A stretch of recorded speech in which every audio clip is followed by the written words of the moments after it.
क्या हो जब पीड़ित को न्याय ना मिले? कोई पीड़ित क्या करे जब देश की न्याय व्यवस्था भी उसे इंसाफ न दिला सके? क्या हो जब सरकारें अदालत के फैसलों को मानने से इनकार कर दे? जी हाँ, भाजपा शासित उत्तराखंड में यही हो रहा है।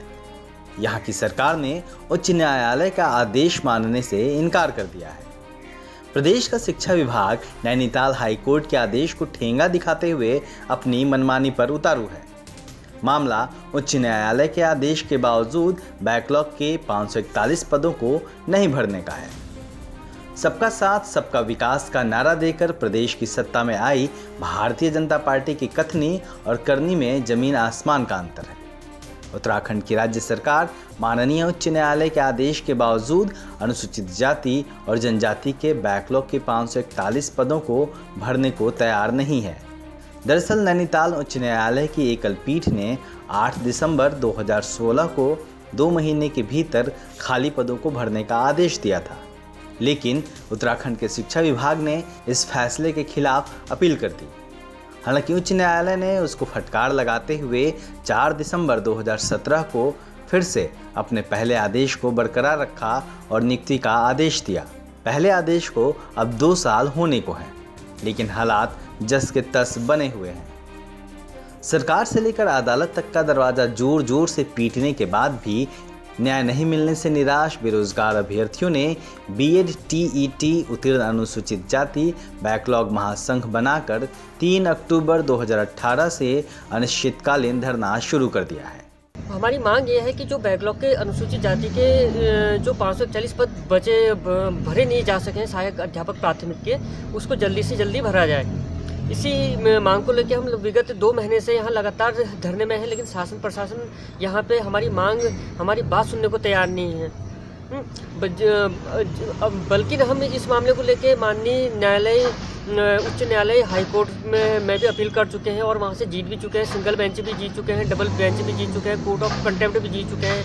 न्यायालय भी इनको आदेशित करता है कि इनके पद तुरंत भरे जाएं, लेकिन आज तक का ये देखिए यहाँ शासन प्रशासन का ये ढुलमुल रवैया आदेश होने के बावजूद भी माननीय उच्च न्यायालय नैनीताल हाई कोर्ट का आदेश है, सुप्रीम कोर्ट का आदेश है, फिर भी ये करने को तैयार नहीं है। SC/ST आयोग ने भी कह दिया है कि आप इन पदों पे तुरंत भर्ती प्रक्रिया करें, लेकिन आज तक का ये कोई भी प्रक्रिया ये अमल में नहीं आई है।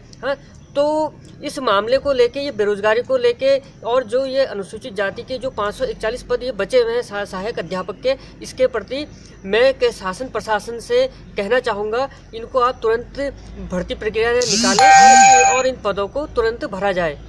महासंघ शिक्षा निदेशालय देहरादून में चल रहे इस धरने के लगभग 2 महीने पूरे होने के बाद भी कोई सुनवाई को तैयार नहीं है।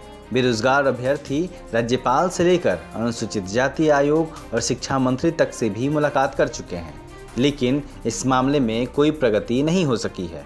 541 पदों की मांग है हमारी और पिछले 55 दिनों से हम आंदोलनरत हैं यहाँ पे, लेकिन शासन प्रशासन हमारी सुन ही नहीं रहा है। हम कई बार शिक्षा मंत्री से भी मिले और कई बार हम उच्च अधिकारियों से भी मिले, लेकिन कोई मामला हमारा देख ही नहीं रहा है। हम यहाँ तक कि दिल्ली में भी गए हैं, अनुसूचित जाति आयोग में भी गए हैं, वहाँ पे भी इन लोगों को बहुत ज़्यादा फटकार लगी, लेकिन उसके बाद भी ये चेत नहीं रहे। हमारे 541 पद भर ही नहीं रहे हैं। हमें चाहते हैं कि जल्द से जल्दी और एक ये उत्तराखंड प्राथमिक शिक्षा सेवा नियमावली नहीं बना पा रहे। 6 माह हो गए उसको। NCT ने 28 जून को गाइडलाइन तैयार कर ली थी, उसके बाद भी नहीं बना पा रहे हैं। तो हमारी मांग ये है कि सबसे पहले शिक्षक सेवा नियमावली बनाई जाए, उसके बाद तुरंत 541 पदों पर बैकलॉग भर्ती की जाए। मामले को लेकर अनुसूचित जाति जनजाति शिक्षक संघ ने उत्तराखंड सरकार पर पक्षपात करने और उच्च न्यायालय के आदेश को न मानने का आरोप लगाया है। हालांकि यहाँ बड़ा सवाल यह है कि जब सत्ता से लेकर देश की अदालत तक देश के लोगों को इंसाफ न दिला पाए तो इंसाफ के लिए कोई जाए तो जाए कहाँ। ब्यूरो रिपोर्ट, दलित दस्तक।